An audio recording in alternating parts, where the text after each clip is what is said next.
videoda sizinlə hüquq fəlsəfəsinə səyahət edəcəyik. Ex turpi causa oritur non actio prinsipindən danışacağıq. Hərfi tərcüməsi belədir. Qeyri-qanuni və əxlaqa zidd səbəbdən dolayı iddia hüququ yaranmır. Sadə dillə desək, əgər özün çirkli əllərlə gəlirsənsə, məhkəmə sənə kömək edə bilməz. Bu prinsip Roma hüququndan gəlir və onun arxasında dərin bir fəlsəfə dayanır. İngilis filosofu John Locke'un nəzəriyyəsindən belə bir nəticə çıxır ki, hüquq ancaq ədaləti qoruyur, ədalətsizliyi deyil. Kant isə bunu ifadə etsəydi, belə ifadə edərdi. İnsan öz hüquqsuzluğundan hüquq hasil edə bilməz.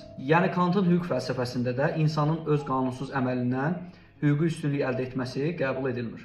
Hüquq sistemi bir güzgüdür. Əgər sən ora çirkli üzlə baxırsansa, sənin əksini göstərməkdən imtina edir.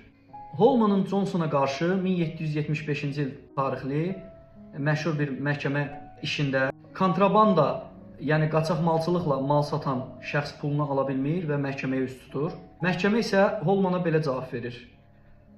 Qanunsuz işdən doğan hüquq məhkəmədə qorunmur. Yəni sən pulunu tələb edə bilmərsən. Və ya başqa nümunə, 2 nəfər şəxs bir dələduzluq sxemi qurur. Şəriklərdən biri sonradan digərini aldadır. Aldadılan şərik məhkəməyə müraciət edir. Məhkəmə isə belə cavab verir. İkiniz də eyni çirk hapsindəsiniz. Buna görə də birinizin digərinə qarşı olan iddiası təmin edilə bilməz. Latınca bunu belə ifadə edirlər. Impari delicto potior est conditio defendis. Yəni eyni təqsir içində müdafiə tərəfinin mövqeyi daha güclüdür. Fyodor Dostoyevskinin Cinayət və Cəza əsərini xatırlayın. Raskolnikov cinayət törədir və sonra daxilən ədalət axtarır. Hüquq sistemi isə ona belə bir cavab verir.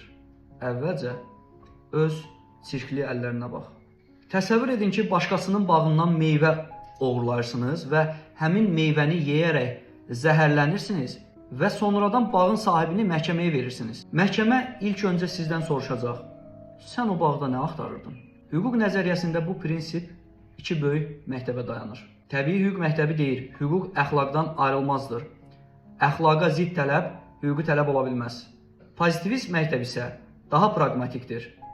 Deyir ki, məhkəmə öz nüfuzunu qorumaq üçün çirkli işlərə qol qoymamalıdır, əl uzatmamalıdır. Hər iki yol eyni nöqtəyə çıxır. Yəni,